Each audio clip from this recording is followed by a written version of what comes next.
Most people read manhwas and want to be the overpowered main character who gets all the glory, but our boy Yurian, he thinks those guys are total losers. Why stand in the spotlight when you can be the ultimate shadow puppeteer? For 10 whole years, this absolute madman dedicated his life to doing good deeds entirely from the shadows. He's basically Batman, if Batman's superpower was just avoiding social interaction. Like the time he secretly helped an old lady push a heavy trailer up a steep hill, only to vanish into a dark alleyway like a ninja before she could even turn around to thank him. But you can't escape the ultimate anime rite of passage. Just as he decides he needs to chill out before he gets caught, enter Truck-Kun. Before he knows it, Yurian wakes up in a divine realm, greeted by a breathtakingly beautiful goddess from Hercia, a world of swords and magic. She's been watching him and is so impressed by his secret kindness that she offers him a reincarnation cheat code. He can be anything, a demon king, a legendary dragon, a righteous hero. But Yurian's eyes light up with a very specific desire. He tells her, I want to be an HSC. The goddess is completely blank. A what? He explains. A hidden, strong character. Someone who looks completely pathetic on the outside, but possesses world-shattering power in secret. The goddess smiles and grants his wish, making him stronger than anyone else in existence. But there's a catch. A massive, life-threatening catch. If a single soul ever witnesses his true power, his heart will instantly explode. Wait, what? Before Yurian can even process this terrifying clause in the contract, he's yeeted straight into his new life. Fast forward 2 years, Yurian is living his best hidden life. When a pack of massive monsters tries to ambush him in a deserted field, he wipes them out in a literal millisecond. One survivor tries to run for its life, but Yurian hits it with a power body slam, so brutal it shatters its spine. He checks his surroundings like a criminal. No witnesses. Perfect. Heart intact. Time to head back to the village. Back at the village, we meet Ella, his protective, red-haired, adoptive sister. Yurian immediately activates his ultimate skill, acting like a fragile, sickly little kid. He tells her his stomach hurts, making her worry that he's getting weaker. Meanwhile, the other village kids mention that monster attacks have been weirdly low lately. Yurian just smiles inwardly. Yeah, you're welcome. But life isn't all sunshine and rainbows. Their orphanage is run by a total tyrant, the director. After making the kids put on a fake, happy performance to trick the villagers into giving them a massive chicken dinner, this absolute scumbag eats the entire feast himself, leaving the kids with nothing but a few dry, baked potatoes. But Ella is an actual angel. She secretly snuck some eggs and forces Yurian to eat her share because he looks too skinny, even while her own stomach is growling. As they eat, Yurian remembers the day they met.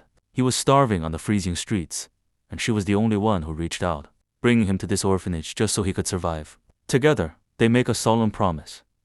We are going to make it to the Magic Academy, and we are all going to survive this place. But tragedy strikes the very next day. Ella is suddenly adopted by a rich buyer. While the kids hide their tears and try to cheer for her, the director drops a bombshell on Yurian. He's being sold off as a live sacrifice to the local wolf god. Ella refuses to let her brother die. She tries to take his place, but the director snaps at Hershey's valuable merchandise, and he can't damage the goods. He locks Yurian in a dark room to await his grim fate. But Ella isn't giving up. She sneaks into the room, having chopped off her hair and dressed in boy's clothes. She rubs the offering mark off Yurian's head and puts it on her own. She looks at him with a heartbreaking smile and says, "The place I was being sold to wasn't good anyway. I'd rather die than see you get hurt." Hearing a literal 10-year-old girl say something so devastating snaps something inside Yurian. Pure, unadulterated rage consumes him. But just as things couldn't get worse, the door flies open. It's the director, holding a gleaming knife. The director loses his mind and grabs Ella by the neck, choking her so violently that she coughs up blood and loses consciousness. Yurian tries to unleash his power, but suddenly, a sharp, stabbing pain pierces his chest. The goddess's curse. If he uses his strength, and the director witnesses it, his heart will explode. The director mocks them, declaring Ella dead. In that split second, all of Yurian's memories of Ella's kindness flash before his eyes. He realizes how pathetic he's being. Why am I hesitating? Who cares about my life if she's gone? With a single, catastrophic punch, Yurian vaporizes the director's entire upper body, blowing away the roof of the building and parting the very clouds in the sky. He catches Ella as she falls. She's still breathing. He immediately casts a high-level healing spell, wrapping her in a warm glow. But then, Yurian braces himself. He closes his eyes, waiting for his heart to rupture. The director saw him. He used his power. This is the end, except nothing happens. Yurian looks at his hands, completely fine, and a brilliant realization hits him. The goddess said his heart would explode if his strength was revealed to someone. But if he kills the enemy so fast that their brain literally doesn't have time to process what happened, it doesn't count. The ultimate loophole has been found. If there are no witnesses left alive, it's still a secret. 4 more years pass since Yurian completely deleted the orphanage director from existence. Now, he's standing deep inside a forbidden forest, locking eyes with a terrifying ancient monster that could wipe out an entire army. The tension is palpable. The stakes are life and death. But Yurian isn't shaking in his boots because of the monster. Oh no. He is currently having a full-blown existential crisis, because he realized he forgot to drink his milk this morning. You see, in the last 4 years, his height has barely increased at all. While he's losing his absolute mind over his stunted growth, the monster loses its patience and lunges for the kill. Bam. A millisecond is all it takes. Yurian casually punches a gaping hole straight through the beast's chest. He doesn't even look at the corpse. Instead, he stares intently at the monster's giant antlers, genuinely wondering if grinding them up into a potion will help him hit a growth spurt. Priorities, people. For the past 4 years, Yurian and Ella have been raised by a kind nun named Sister Arlen. But today is the day they finally head out to take the entrance exam for the Royal Magic Academy. While Ella is dead serious about passing, Yurian has a massive, borderline psychotic smile on his face. Why? Because for 4 long years, he's been stuck secretly killing monsters in the woods. He is bored out of his mind. The Magic Academy is his paradise. Not because he wants to learn, but because it's the perfect place for people to look down on him, so he can finally play his favorite role, the weak, pathetic underdog. They arrive at the prestigious Royal Academy, a school that supposedly accepts talent, regardless of status. Keyword: supposedly. We meet an arrogant noble kid named Chris, who is busy scanning the crowd.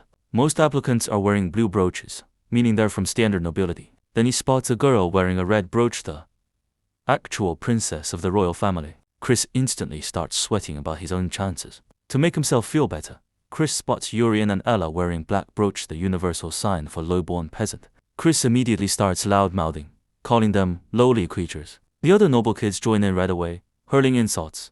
Ella's blood is boiling, but Yurian, he is holding back tears of absolute joy. Yes, give me the disrespect. This is the classic hidden strong character storyline. But before he can enjoy the humiliation any longer, Ella grabs his hand and walks away, telling him to just ignore them. Yurian sighs in disappointment. Man, what a waste of a perfectly good cliché scene. The exams officially begin. The headmaster announces that everyone will be tested on fundamental magic and sword skills. Even during the briefing, the noble kids keep mocking the commoners, and Yurian is just soaking it all in like a sponge, having the time of his life. First up is the sword exam. The instructor steps forward with a wooden training sword and a single sheet of paper. With a fluid, blinding motion, he slashes forward, cleanly cutting the wooden target in half, using the paper as a catalyst. The examinees gasp in shock. The instructor calls up the students. Chris and the other nobles step up, puffing out their chests, but their slashes don't even make it halfway through the target. Then, it's Ella's turn. Yurian gives her a cheerful good luck, while the nobles in the back keep up their pathetic commentary, mocking her before she even moves. Ella completely tunes them out. She takes a deep breath, steps into her stance, and seamlessly shears the entire target completely in 2. She sheathes her sword, thinking proudly to herself, "Now, I finally have the power to protect my weak little brother." Meanwhile, the instructor is internally losing his mind. You see, there was a secret magic wand planted inside that target, specifically to absorb physical impact. Cutting it in half is physically impossible, unless you coat the weapon in high-level shroud.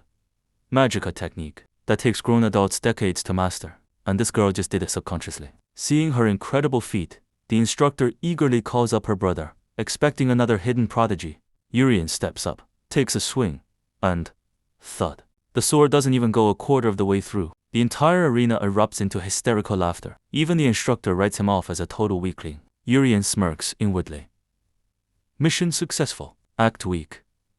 Nailed it. Next up is the magic test. The instructor hands out a special magic wand designed to automatically channel elemental attributes, even if the student has terrible mana control. Chris steps up and puts on a decent show. As the instructor calls Yurian next, Chris decides to play dirty.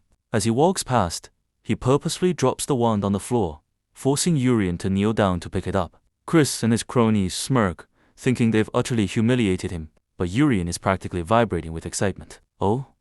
You brought everyone's eyes right on me. Perfect. Time to deliver a beautifully pathetic, failed magic performance. Yurian grips the wand, planning to put out a tiny, embarrassing splash of water to keep his weak reputation intact. He aims the wand, but his passive, world-shattering mana reserves have other plans. Boom! A high-pressure tsunami of water violently blasts out of the tip, completely detonating the wand and leaving the entire examination hall frozen in absolute horrified silence. Yurian blinks, looking at the splinters in hand.